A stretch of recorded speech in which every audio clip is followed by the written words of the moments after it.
everyone, and welcome to the first League of Women Voters of Chicago and UIC Voter Turnout Summit. The genesis of this was the aftermath of the 4th Ward aldermanic election in February.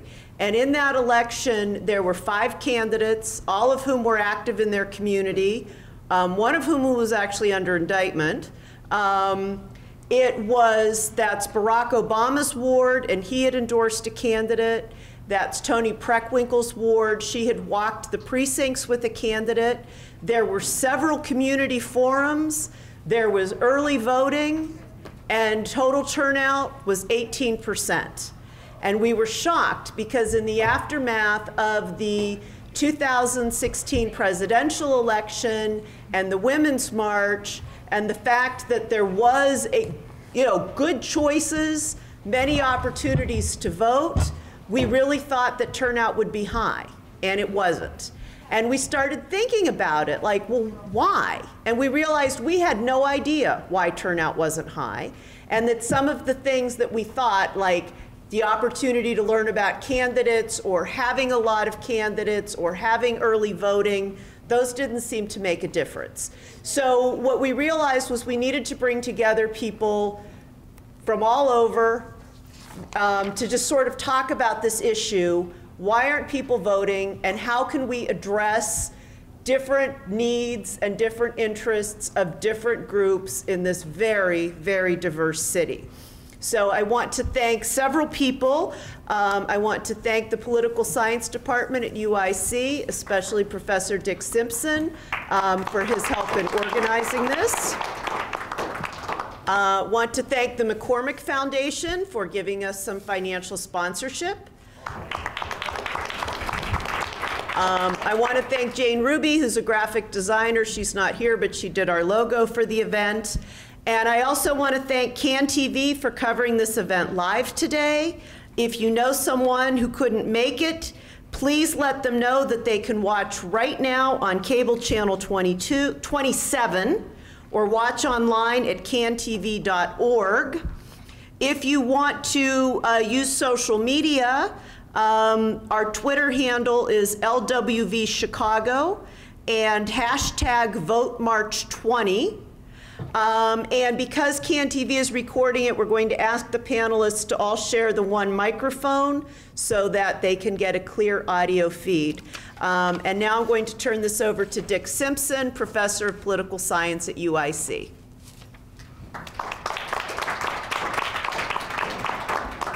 Thank you very much, Ann. It's my pleasure to welcome all of you, the UIC students who are here, and also the League of Women Voters and the civic engagement people of our city.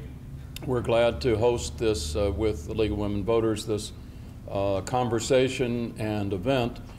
I wanted to just give you a few words of perhaps encouragement by way of example. The University of Illinois at Chicago just won the award for the most improved university in the country for increasing voter turnout. We went from 42% in 2012 to 55% in 2016. Huge 13% leap forward in voting. Now, we'd like to be at 90% or all sorts of numbers, but then the adults don't do very good in their job either, so we certainly beat the 4th Ward numbers that were cited. And I want to point out that it only took 2 or 3 things for that to happen, and that they were fairly simple technical kinds of things.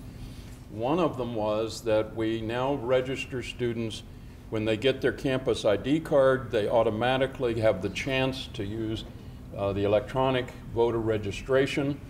That's something that was perfected by Northwestern University and some of our other sister campuses, and we learned from them. And that shot up our registration by several thousand students, just to regularly, as students come into the university, to make sure that they're registered unless they choose not to do so. The second thing, thanks to the Board of Election Commissioners, in 2012 we didn't have any extra voting. In fact, we have only 1 polling place in the university in normal times. But by 2016 we had early voting. We had a voting booth on campus for 3 days. We literally marched students to the polls. We had rallies and marched people to go vote. We really publicized it. We made an effort, and we had the help of all the community groups like Chicago Votes and others, to help register students long before we got to Election Day. But having the polling place on campus, if you actually let people know it's on campus, makes a huge difference in the jump that we had in voting. The third thing is, on our campus we have a small core committee that coordinates all civic engagement activities. And so we're able to coordinate the efforts by many groups. We start with a calendar of Constitution Day. We end with either Lobby Day or the election or something in the spring. And all through the regular campus calendar, we have events that are occurring several times a month that aren't just voter registration. There are things like talks that are being given by major political figures. We've had Tony Preckwinkle, Chuy Garcia, and on and on. Danny Davis was here last week. So we expose people to those kinds of events because we have a single campus calendar, which seems simple enough, but we've never done it before last year. So those are some of the things that we managed to do that were really very small steps from what we always did, and yielded these huge difference in results. The other thing I would mention is that one of the things that normally gets people to turn out, and I'm surprised it didn't in the 4th, is a competitive election, which means good campaigns run. I have a book called Winning Elections in 21st Century that just came out a year ago, and we have on our website, if you clicked on Political Science UIC and then Chicago Politics, we have a dozen films from some of the best experts in Chicago as to how to do PR, how to raise money, and all those kinds of things for your election. And there's some friends in the room, hopefully all of you, but a few of you I've known a long time. I have a new memoir, and if you're interested, I'll be glad to talk to you about that. But my interest today is simply to welcome you, to hope that our conversation will be fruitful, and that if we can coordinate the activities both in the adult world and in the student world, I see no reason we can't make major leaps forward in the 2018 election. After all, we're starting at a very low threshold from the last time we had a non-presidential election. The turnout was lousy in Chicago and Cook County. I think we can easily double or triple what we did 4 years ago. Welcome, and I hope this will be a good conversation.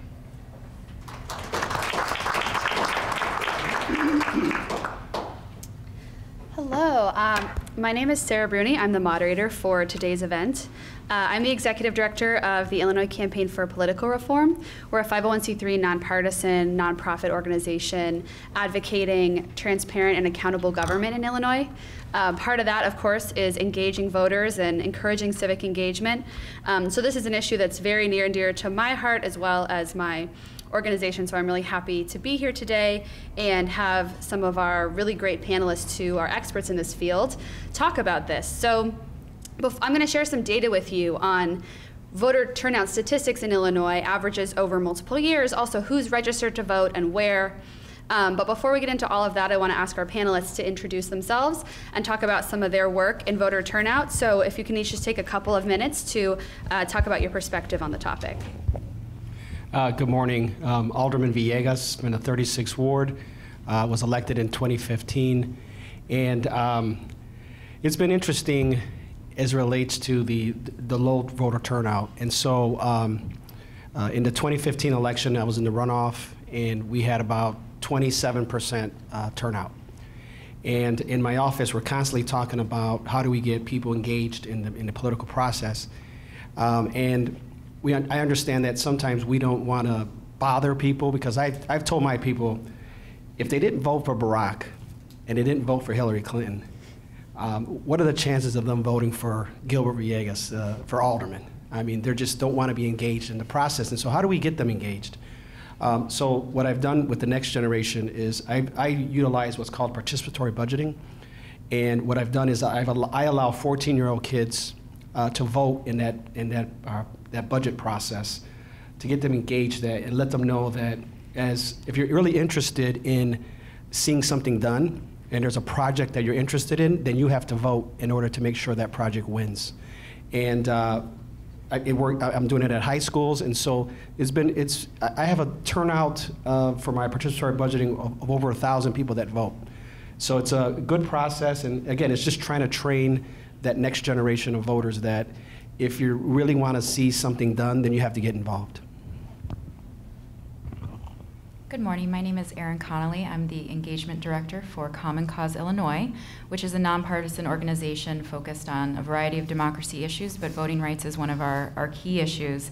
And one of the reasons I came to work for Common Cause was with my experience in the past working on Get Out the Vote efforts, which has been very near and dear to my heart in making sure people come to the polls but stay engaged after voting ends. And that's what we've seen really makes a difference, that GOTV never ends, that the day after Election Day is when we have to start again. And that is by person to person, conversation to conversation, and that is what really makes the difference. And with Common Cause, my colleague who's here, Trevor Gervais, has done a great job on the organizing team to not only engage young people, but create strong neighborhood teams that are engaged on issues on local matters. So talking to people about the things that matter to them, not what matter to a specific campaign or a specific party, but really reaching across a variety of nonpartisan issues and having those conversations. So one thing that we are focused on is engaging young people. We saw very low voter turnout across the country, but in Illinois especially from people 18 to 24. And our model is to start engaging them in high school. We're working with CPS to create civic engagement programs and work with them at the school level with after-school clubs. We have 9 chapters now throughout Chicagoland and down in Champaign as well. We had an activist academy last Saturday where we did a training of over 75 young people and how they can be leaders in their community, not just active citizens, but take that to the next level and talk to their friends, their families, and train them in phone banking, going door to door, and hoping that they not only focus on our democracy issues, which are very important, but having those conversations about the issues that matter to the people in their neighborhood creates a stronger connection to make a difference moving forward. Good morning. My name is Andres Torres. I'm with the Robert R. McCormick Foundation, and I'm a program officer in the Democracy Program. Hopefully that gets rid of the feedback.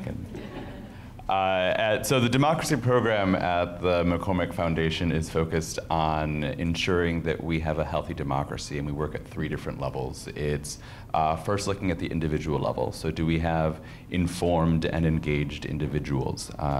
And then thinking about our community levels. Do we have communities that have the capacity and have the cohesiveness to lift up the ideas that individuals are surfacing and taking those ideas and creating action around them in order to ensure that at our systems level, the institutions of government are working in a way that is accessible, representative, and ultimately responsive. And we do that in a number of ways, but before I guess I get into all the strategies, I think a little bit that might be more relevant to this work is that I'm also a recovering bureaucrat. So I spent several years working in government at the city of Chicago and then for the federal government. And perhaps most relevant to some of this conversation, spent several years working in neighborhood and community engagement around both the city of Chicago and in the 7-county region of northeastern Illinois. But getting back to McCormick, so we have 3 primary strategies through which we try to achieve those goals that I outlined. The first is we engage youth, and both in school and outside of school. Then we are working to ensure that we have a healthy local news ecosystem, because research has shown that those who are good consumers of news are also more often civically involved, and so we see journalism as a key piece to making sure that individuals, communities, and institutions can be informed and have informed influence. And then finally, we also pursue activities that promote institutional reform. And so that's actual work directly with folks in government, as well as work at a policy level to ensure that government is working in an accessible, representative, and responsive way.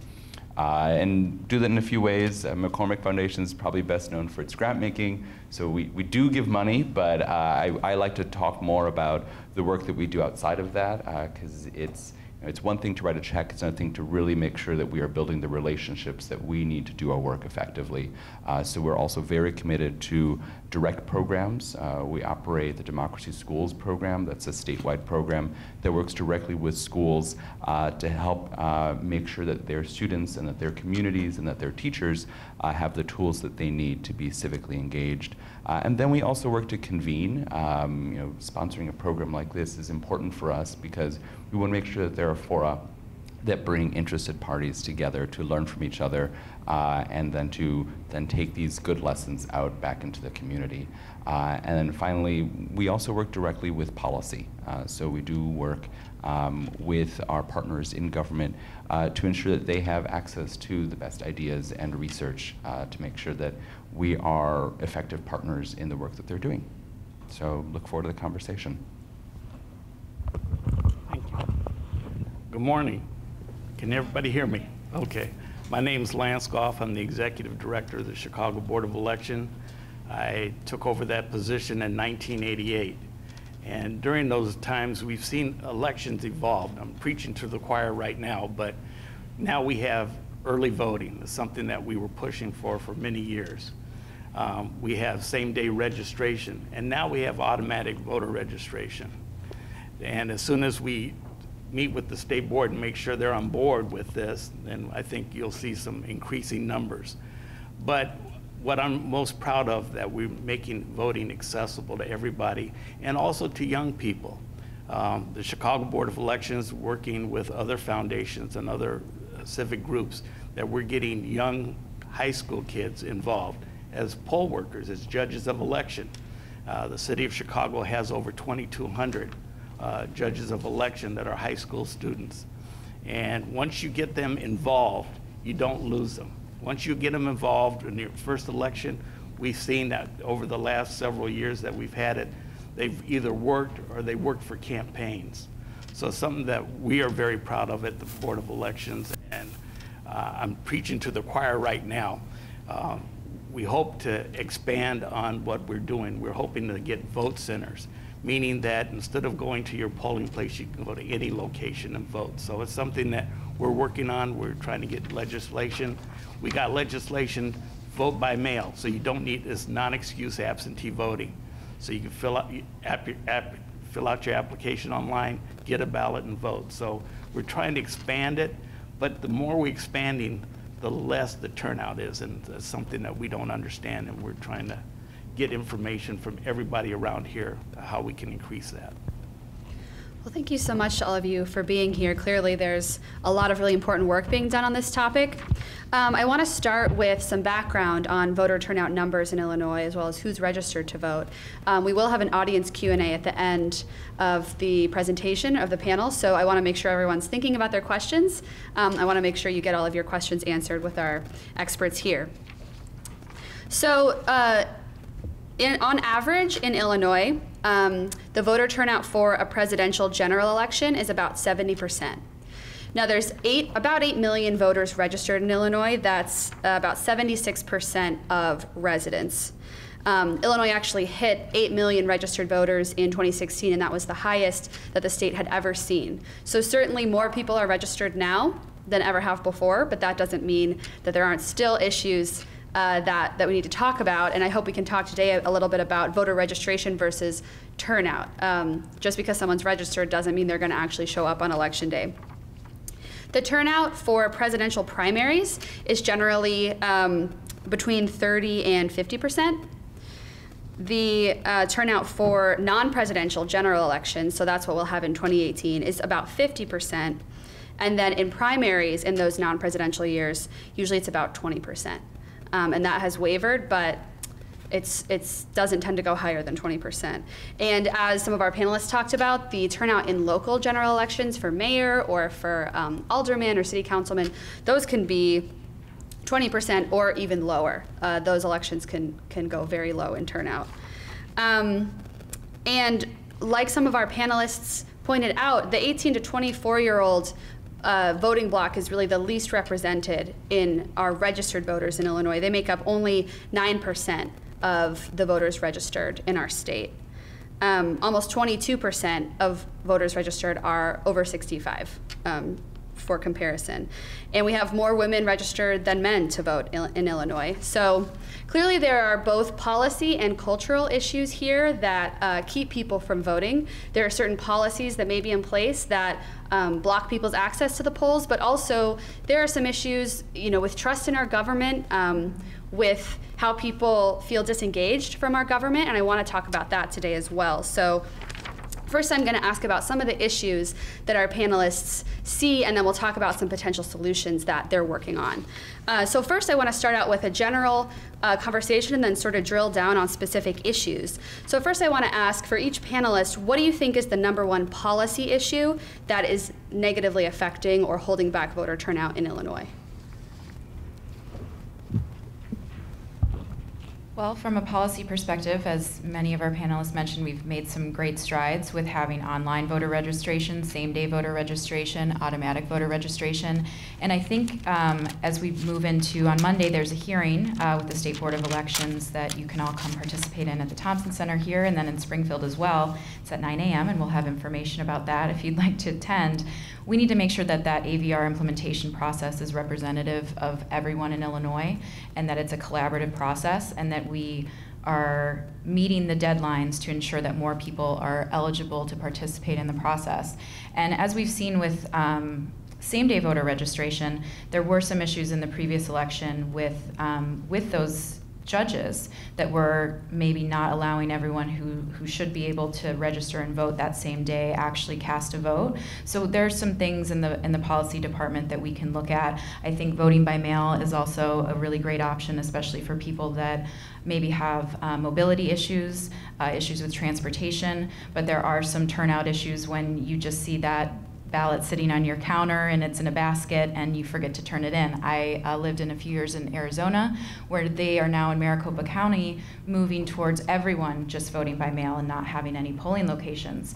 And there's concerns about what that will do to turnout as well, because sometimes people forget to turn it in. There's now a law in those books saying that you can't call and remind people to turn it in and then have someone pick it up.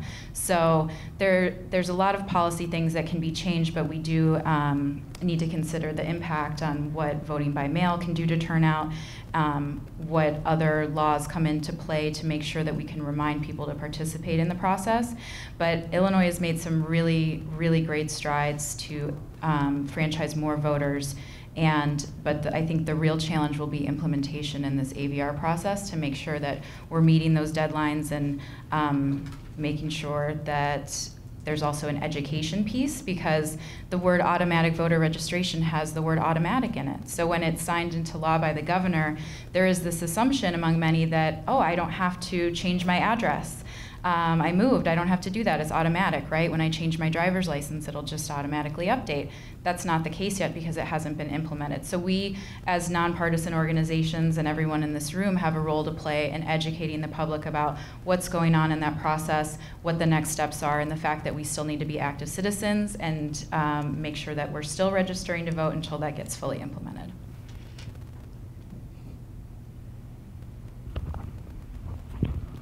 I just have to respond to that. We talk about vote by mail. That's one tool to use. In California, 48% of the registered voters vote by mail. 48% of California vote by mail. So it works there, and it could work here also. But I'm not saying that's the only way. I mean, we're looking at other items that I've said, vote centers, and making polling places more accessible. Right now, we're working with the Justice Department. Found out that the rules for accessibility had changed in 2016. The state board, who's responsible for letting us know, did not let us know, so Justice came into our office and reviewed our polling places, and we're now working with Justice Department to make all of our polling places 100% accessible.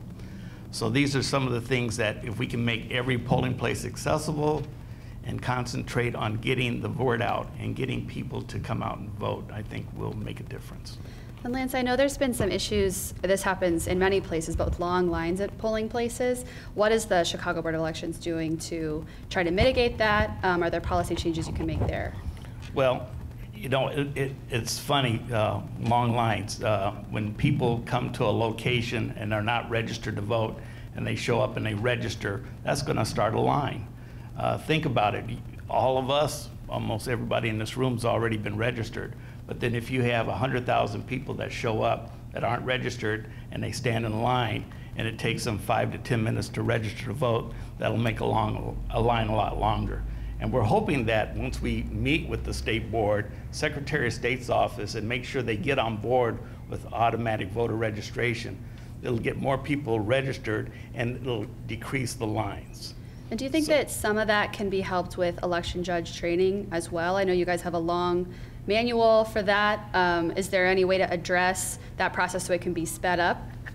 Well, we train 15,000 poll workers in a 90-day period. In fact, what we've done is we've had people from the League of Women Voters help us redesign our judge's manual to make it easier. And that's what I'm saying. You know, between early vote, election day, and vote by mail, I think we maybe have these lines on, long lines handled. If you look at 15 West Washington, Chance the Rapper on the last day had a concert. And he said, hey, everybody, let's come on over and vote. So they had 1,500 people head to our polling place, our early vote station at 15 West Washington at 6 o'clock in the evening. Now, everybody knows once you're in line, even if it's past 7 o'clock, you're going to vote. We were able to vote everybody, and that station was closed down at 7:30. So we got 1,500 people. It was a 4-block line, and we got that all taken care of. So, it can be done, and we're working on that now. And hopefully, we're looking for new voting equipment. We have, if you look on our website, we had a request for proposal of new voting equipment. We're reviewing stuff now to make it a lot easier. So hopefully with all these new things that we're putting in place, we should make that a lot easier. But can I tell you, I hate to say it, I happen to like to see lines. It means that people are engaged. You know, I don't want people to wait, but I've been in other places around the world. I was in South Africa, and I stood in line with a woman who waited 5 hours to vote, but she voted. So I understand that. I understand people may walk away, but we will try our best to make sure that we take care of everything, and that we can take care of this line issue. But it's also people wait till the last minute. You know, if you have people wait till the last minute to register to vote, it's going to cause a problem. Other policy issues that either of you would like to add? So I think that Aaron covered automatic voter registration very well, and I think that what Lance said, you know, what resonated with me is in terms of the number of options he outlined. I think it gets back to that mantra of good community engagement is about going where people are and thinking, how are people engaging with information today? What are they engaging with? And thinking about how our practices are informed by that experience. But that being said, I respect that there are a lot of policy opportunities, but when I think about my own personal voting experience, what is it that gets me to the polls? It is a lot of that individual outreach. I happen to know my precinct captain well because when I moved into my neighborhood, he stopped by and said hi and said welcome, and he said, we're circulating petitions. I'd like you to know. Do you know where your polling place is? That is a very perhaps colloquial story and experience, but it does underscore for me the importance that that individual engagement has, for which no policy can substitute. And to me, in your description of Chance the Rapper's voter engagement, I think that there's something said about events and about that personal connection that's being made outside of the electoral process that can then be translated into electoral participation. And that for me is the bigger question and the tougher nut to crack. And I see that more from when we work with a number of organizations that come to us saying, we have a great idea for how to improve civic engagement. We're like, okay, great. How did you get to this idea? Who were you talking to in the community that said, this is the right solution, this is what we need? And it's a challenge that we ask of everybody that comes to us when they have an idea. It's like, well, where is the source of this work that you're trying to embark on? We respect that you're all very smart when you come to us and you have this great idea and you've really designed what I think is a very fascinating solution, but what is it that people need, and how much have you actually spent, how much time have you actually spent talking to the groups that you're focusing on? So you're saying that this is a solution that's designed for X community or X type of person, and my thing is, did you talk to them? What did they say? Is this what they really need? I think on the policy side, we're pretty well covered. Vote by mail, early voting. I mean, unless someone passes a legislation that we can go grab you and take you to the polling place and make you vote. I mean, this is yeah. Well, that's what some of my precinct representatives do, is go and get these voters, try to get these voters out there. But I mean, there's a lot of policy in place, and so it's very frustrating that when you take a look at, I'm in the Marines, and we fought for the freedom of speech and all the rights, and you have people that don't take advantage of this democracy, and they just sit there. And then when you go visit them during the campaign season, they're like, well, you guys never do anything. And then my question is, well, you're not even you didn't even vote. I'm here talking to you to find out how can I get you engaged. You have to be part of the process. And a lot of skepticism about, well, it's never going to change. You're right. It's never going to change unless you get involved. And so it's just educating the voters that your vote does count. But I think on the policy side, these organizations have done a great job of engaging the citizens. So I think Illinois does have many policies that sort of check the boxes of basic voter engagement or ballot access, but sometimes those policies don't always get perfectly implemented. What are some of the issues you've seen with either same-day registration or automatic voter registration that maybe threaten to derail or lessen the effectiveness of those policies? Well, as I mentioned, we just submitted some written testimony with our Just Democracy Coalition for the automatic voter registration hearing. And one piece that, to Andreas's point, we need to make sure that the system is talking to and collaborating with every community within our state, and that it is a community-led effort, that we are meeting people where they are and listening to them and how they want to be engaged and what really needs to make this process legal and implemented cleanly and on deadline. And so I think it does start with those conversations and really bringing a diverse group of people to the table that are participating in the process, and people that want to play a larger role and maybe have not in the past. So that is a big concern for our organization, that we are actually collaborating with the communities and making sure that they have say in the process. For example, being able to submit comments and provide testimony where deadlines don't necessarily change and are moved up. So we want to make sure that everyone has the opportunity to show up and ask those questions of the people in power. I think that's a good place to start. All right. Andreas, do you have anything to add? I saw you were I vigorously nodding your head. In agreement? Okay, great. What are some of the issues that you've seen affecting minority voters or non-English, voters with English is not their first language, and how does that get addressed?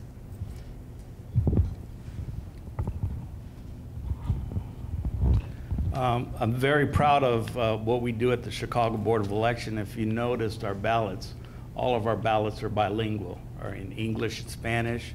In fact, Shobna is who does our translation for Hindi. We do it in Korean, we do it in Polish.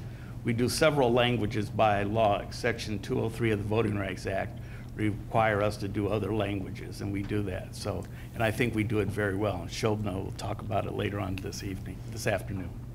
And Lance, for poll workers, it's important for them to reflect the diversity of the communities that people are voting in. What kind of efforts do does the board make to recruit poll workers who are diverse and make sure that they're placed in the right areas? Well, we go out to the community and actually recruit poll workers. Shobna, who, like I said, has gone out to the Asian Indian community and done an excellent job. We've gone to the Polish communities, Russian. We've gone to Korean. Even though Korean hadn't made that threshold, we still have ballots in Korean. We have ballots in Polish under Section 203 of the Voting Rights Act. Polish we don't require to print it, but we do anyway. So we reach out to everybody we can. In fact, we have a book where we have about 74 different languages that we will get information out to people. In fact, if you go to the Chicago Board of Elections website, it's in 5 different languages. And I'm wondering, you don't necessarily know what other jurisdictions are doing. I know you're very focused, on your city, but how much of that is mandated by the law, and how much of it is just you making the effort to reach out to people? I know some jurisdictions, try to get by using Google Translate. If you talk to anybody that knows about translation, that's the worst thing to use. We do not. We hire actual translators on staff. And we're one of the few agencies in the United States that do that. And I've been encouraged, in fact, we've given testimony in Washington to try to increase other jurisdictions around the United States to do that. Great. So what are some of the cultural or social, societal issues that you think keep people from showing up on Election Day? I'm going to use the example of actually the Democracy Schools program that the McCormick Foundation supports. And I think that the problems that are manifesting at a polling place on Election Day are often symptomatic of longer-term disengagement with certain communities, and that's precisely the challenge that we're trying to overcome by engaging youth that are racially diverse. And McCormick is very committed to ensuring that our democracy in the next generation is much more racially equitable. And so as we're thinking about which of the schools that we're working in, we are paying very close attention to the demographics of these communities, because I think that's very much the first step as we're thinking about how are we ensuring that not just the adults today, but that the adults tomorrow have see themselves in government, see themselves in the media, and see themselves in the decision-making process, because ultimately I think until we all see ourselves in those institutions, there's not going to be that motivation to go to the polling place in the first place. And I think that's a deeper systemic challenge, which foundations are uniquely placed, I think, working in partnership with government to really tackle. But the Democracy School program in its work with schools, and then also the recently passed civic education bill at the state of Illinois, which is really setting some of the most, I think, high-achieving standards in the country for what students are expected to learn and how they're supposed to be working with their teachers and in a school setting to engage in the democratic process and learn about how it works and the tensions that are inherent to it and the responsibilities incumbent on all of us. That, to me, is unfortunately, it's like that longer-term answer. It doesn't give us that immediate gratification, but I think that if we're really looking for how are we going to achieve the change that we desire, that's what's going to, I think, eventually turn this trend line in a more favorable direction. So I know McCormick is really big in this space. What are some of the creative ways that you work to combat that long-term disengagement and educate and engage students? So I think that the Democracy Schools program, which I just mentioned, is kind of this. It's almost this direct service way of working directly with teachers to make sure that they have the professional development that they need, and that we're also networking them to talk with each other about how they are engaging with the difficult questions of democracy, not just today and in this era, but at any period in time. Learning from each other so that they can work directly with students. They're sharing lessons, they're sharing experiences from the classroom, and being mutually reinforcing. That's kind of the direct service way, kind of closer to the ground. But then the civics bill, that's how we're also thinking more at the systemic level. So how are we creating the policies and then following those policies? So when Aaron was talking about automatic voter registration, so the bill is passed. Now comes the really important part of rulemaking. And that's where the rubber really meets the road. And we're thinking about, what does this actually mean in practice? What's really going to be required of every department? What's really going to be required of every agency? And that's part of what we do in our work, is making sure that we're supporting organizations like Common Cause that are working in conjunction with several other organizations to monitor that and help translate that process and the impact of decisions that are happening throughout that process to communities that they're engaged with. Great. Any other comments on social or societal issues? Yeah, I'd like to make a comment just using some examples that I heard from the students, college students and high school students that I spent about 9 hours with last Saturday.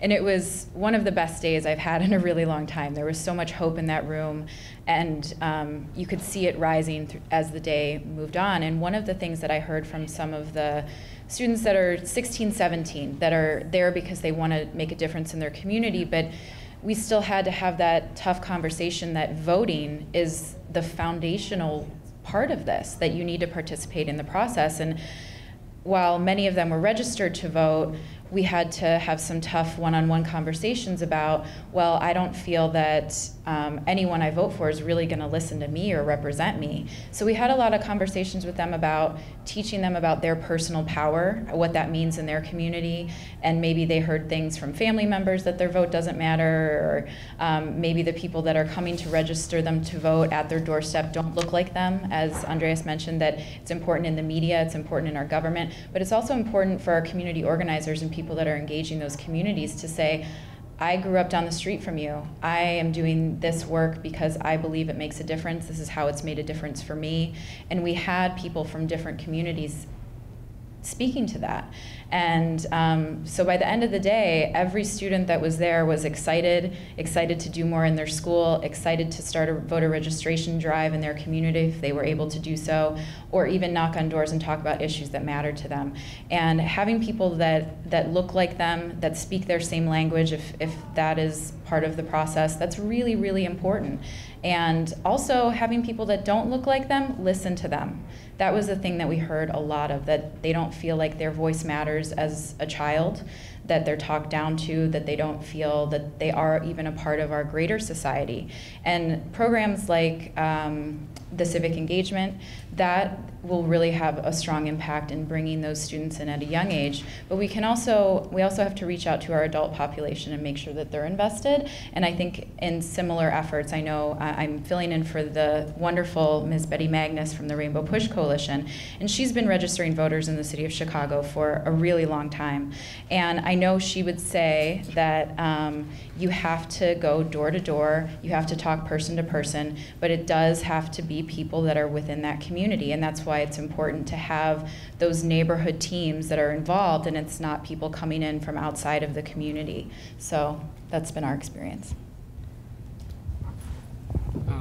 You mentioned about the language barriers, and so what I've done, I have some real good staff, and what we've done is we've been researching, and so our message, Andres mentioned about going to where the voters are at, and so there's 21,000 registered voters in my ward, and what I've done is I've spent a ton of money on social media because 65 to 75% of Hispanics are on social media. They get their news and they look at programs under their iPhone, and so Facebook loves me because, and Twitter loves me because I sponsor a lot of my ads, but I'm reaching a lot of people, and I've got 66% Hispanic, 28% Caucasian, and 6% African American, and so I'm constantly on social media, constantly knocking on doors, and I think the key is to engagement is that you don't, as an elected official, you don't want to hear that dreaded, I only see you every 4 years. So I'm constantly on the ground during summertime, going to block parties, engaging my community through participatory budgeting, just trying to engage these voters. Well, thank you all so much. I want to make sure we have at least 10 minutes for our Q&A, if not a little bit more. So I think we'll open it up now for audience questions. Is there another microphone to pass? No, so you'll have to repeat the question. Okay, so be short and concise in your questions, please. And I will repeat them so that we can get it on our CAN-TV feed. Sure. So I'll start with the first question, which is somewhat related to when I first met Alderman Villegas. But one thing with the league, we've run into concerns with high schools about registration because of concerns that students don't know their immigration status and that we don't want to do anything that would jeopardize that. What do you think is the role of discussions about immigration or about Muslim travel bans or things like that? What is the role of that play, or how is that playing out in voter registration and voter turnout? So after January 20th of 2016, I'm sorry, 2017 rather, I have a school that has about 96% Hispanic kids. I spoke to the principal, and their attendance had dropped to about 50% because parents were just nervous. Everybody was nervous, didn't know what was going on. Those kids that are here, we allow them to get involved in the process regardless of their status because we know that at some point throughout the process they will have received some type of documentation in order to make them legal in the United States. And so it's just a matter of educating these kids that they need to continue to go through that process, but also I do workshops with the parents to explain to them about DACA and other types of programs that are available right now as we speak, and encouraging them to go through that process. I also have legal night where I have an attorney who comes in and will engage my constituents free of charge because they're also committed to making sure that these residents that are here or these folks that are here get some type of legal status.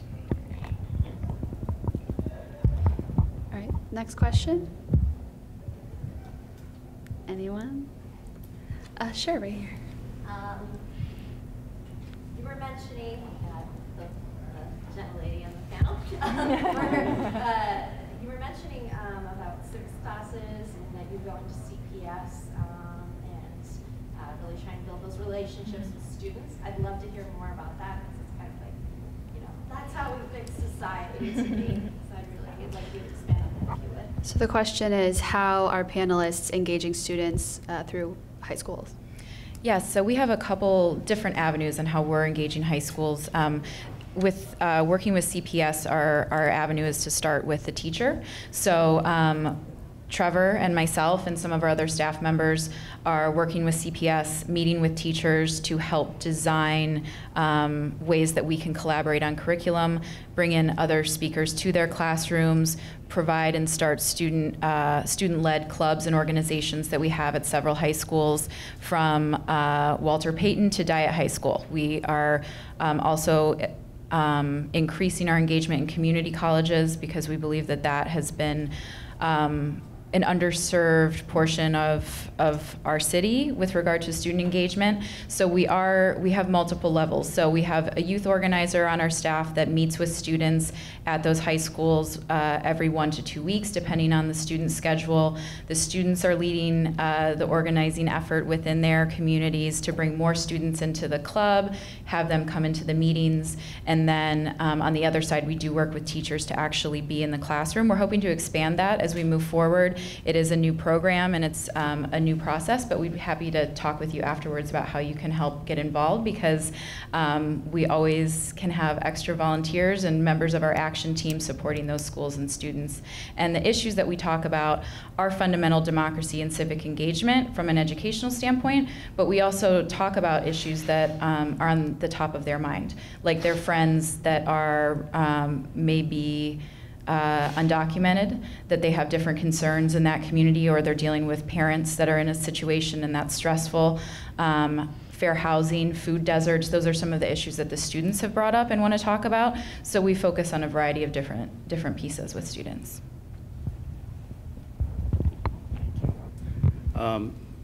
Talking about poll workers, judges of election, we've teamed up with MICVA Challenge in 19 of the high schools where we're recruiting young people to be judges of election. And MICVA Challenge is expanding, so while they expand, we will expand. So I think you'll see when you go to your polling place, you'll see a lot of young people smiling at you. So. Great, I saw one back here. Sure.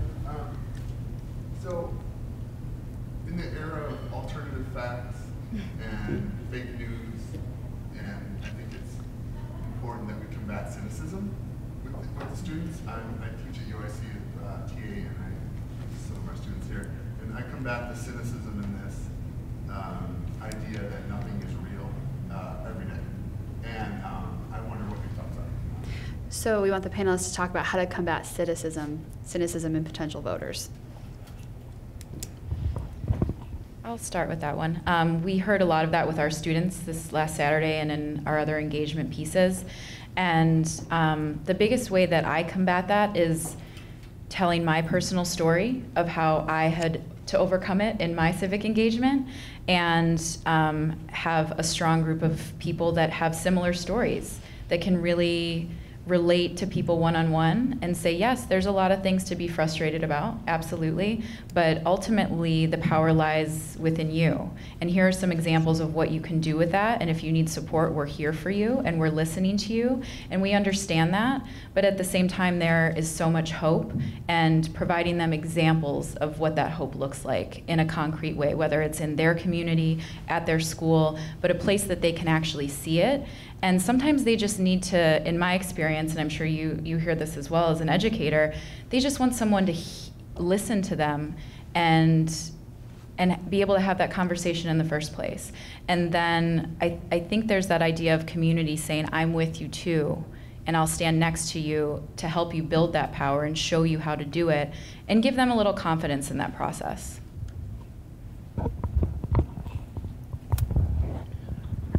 Well, I run across that all the time. I work for the Chicago Board of Election, and people's thinking their votes are being stolen. So I have to combat that all the time. And just to let you know what's so good about the agency, and I've been there, like I said, since 1988, we've expanded with more of an openness to show what we're doing. We opened up our office. If you look on our website, our meetings are all televised. I mean, they're on YouTube. All of our board meetings. People are invited to come. Alina from the League of Women Voters, she's at every one of our board meetings. And we appreciate all of your help. So yes, we battle it all the time, but I think if people come into our agency, see what we're doing, they see that we're just trying to provide a service to the citizens of the Chicago. Let's take one more. I'm Wendy Posner, and in addition to being a member of the League, I am also working with cross-check issues with Indivisible Chicago. And I would like to ask Chairman Bell what his position is. Should we, on Monday morning, I sat through the hearings on Thursday for 3 hours. What is your position on cross-check, and should Illinois withdraw? Yes, Cross-check, thumbs up or thumbs down? I'm just saying. Explain what cross-check is, just. Well, just to answer that question, yes, Illinois should withdraw. I think that all the other agencies around other state governments should get on board with ERIC. It's a safer, it's an easier way of getting things done. And I've always had problems with cross-check from the beginning. So I'm going Monday to testify against that. I'm also going to hold the state board and other agencies' feet to the fire about automatic voter registration. Once the bill was signed, and I try to be nonpartisan, and this is what's really killer. We had a Republican governor, sign the automatic voter registration bill. but it doesn't take effect now. So, is that why he signed it? I don't know. But what I'm trying to do is, if everybody shows up Monday, to get the state board on board. I mean, there's no reason why it should have been already in place. So that's Great. a slight comment. That's another example of cynicism. And it's important that this is an important statement. Absolutely. We're out of time. I don't know if we should wrap it up or go over. We can go over, except unless any of our panelists have to leave, and I think some of them might. Yeah. I have to go to a veteran event. Okay. It's a good excuse, okay. All right, well, we can keep doing a few questions knowing that the alderman has to leave. I'll take one in the back. Hi, my name is Robin Craig, and I heard each you talk about diversity and voting.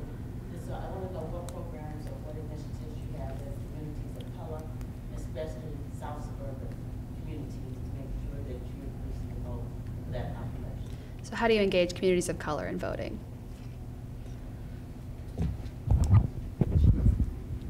Well, we've reached out to all communities, not only black, white, Hispanic, but we've worked with, I'm at Rainbow Push every Saturday. We're working with them. I'm working with the South Side branch of the NAACP. So I mean, Urban League, we're reaching out to all the different community groups. I only handle the city of Chicago.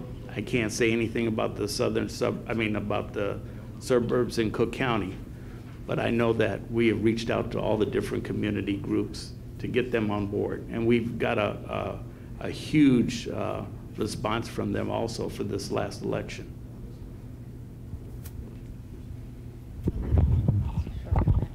At Common Cause, we, as I mentioned, some of the schools that we're in, we also work very closely with Betty and her team with the Rainbow Push Coalition, and we have members of our action team that meet twice a month and represent their local communities in our leadership portion of our Chicagoland group. We're always looking for additional team leaders if you're interested. I have to make that pitch. But I think it's very important that we continue to expand that outreach in different community colleges. I know Trevor, as our organizing director, that's one of our main motivations as we move into the next year and we're doing our strategic planning. So we still have work to do is my answer, but I think we've made in the last 2 years some great strides in making sure that our action team, our membership, looks a lot more like our city and our state than it did before. I think in the back there. As a CPS student, I saw a lot of activity when the law was changed on boy games primaries 17, and a lot of high schoolers getting engaged around that. I know there were a few organizations coming up around election time to try to drive down the voting age overall for municipal elections to 16. There was an organization called Vote 16 that attempted to do that in Illinois, and I believe they achieved it in Berkeley. They're trying to do it. Do you think that efforts like these will have a positive effect towards turnout in that demographic of like 18 to 24? Or? So would decreasing the voting age increase youth voter turnout? I believe so, yes. I think the earlier and the more stake that those people have in our election, that they feel like their opinion matters, their vote matters. If it's not successful, they're part of that campaign to make sure that their voice is being heard. I think that only increases the long-term engagement, and I would be really interested to hear about what the next steps are for that. So I think what's really going to increase voter turnout is actually the fact that you and other students like you are involved in this discussion. I think changing the law creates an opportunity. I think that how that opportunity is capitalized upon depends entirely on the degree to which a culture has been created and there's an educational system that is built around civic engagement. So I think that whether or not the law is changed, the very idea that students are organizing around this issue is, to me, very hopeful. Sure. Right, you have a different question, but I wanted to say, I think it's important to look at where their lives are. And I've been registering a lot of high school students, and we're using the motor voter, and they have to show up in person. So I'm saying, these kids are all planning to go on to college, many of them not here. And I think if it were 17, not 18, they could have some muscle memory for voting in their communities. They have to go right now and vote in this primary so that when they go off to college in November, they can vote absentee. The age is just slightly off to catch the ones who are planning to go on to college. It's a good point. And to get that muscle memory in the community while they're still there. If we just 1 year, if we could just have that 1 year. That's helpful. And a question? Oh, my question is, a lot of us have been working Chicago Votes, League of Women Voters, and we're registering voters at the Cook County Jail. And it's been an amazing project, lots of success so far. With the automatic voter registration, I'm thinking outside of the jail system, and I'm thinking more of the Department of Correction. Has there been any effort to think about people who are in the system? We know who they are, and they're coming out. Most of them don't even know that if once convicted of a felony, they can still vote the minute they walk out that door. And there have to be places where you can do automatic voter registration for leaving the prison. One that seems the most obvious to me is the parole board, parole officers. They have to have an address. All kinds of things need to be met. Why can't we do automatic voter registration at least at the parole board? So engaging people who are leaving the Department of Corrections. Well, I think that goes back to my previous general point that we need to be having conversations with everyone, right? That I hope I'll see you at the hearing on Monday. So, but I believe you can still provide comment today if you'd like to submit that for discussion. And I think as we engage more of our community, ideas like that come into play, but we have to have those citizens there advocating for our friends that are coming out of that system, right? So that voice is really important, and I know Chicago Votes has worked with the league really closely to make sure that that is a primary issue, and I'm sure that it will be brought up, and I hope that we can make sure that we are engaging all of our citizens. Not every state allows people convicted of felonies to vote, and that goes again into the public education piece, right? Where people, they have a lot on their plate already coming out of that system that's very stressful. Maybe it's not at the top of their mind that they can vote, or they think that they can't because that's been the narrative for so long. So we have a role to play in making sure that every eligible citizen is taking advantage of that opportunity. So I think it goes back to also education. I'm just going to say really briefly, I think there's strong precedent for that. If we look at when the Affordable Care Act was passed, Governor Quinn's office and I think the Shriver Center worked to send both volunteers and professional staff to enroll returning citizens in healthcare because the individual mandate was going to cover them as, and there wasn't that degree of education. And there was a very concerted effort. Could it have been broader? I think there's always opportunity, and could it be brought in now to the issues that you're describing? I think it'd be worth looking back and seeing what lessons were learned from that as you're thinking about how to set up. They'll be there. Yeah. So I think we need to wrap it up for today, but our panelists are still here. You can always, barrage them with questions on their way out. Thank you guys so much for being here, and thanks to our panelists. Let's give them a round of applause.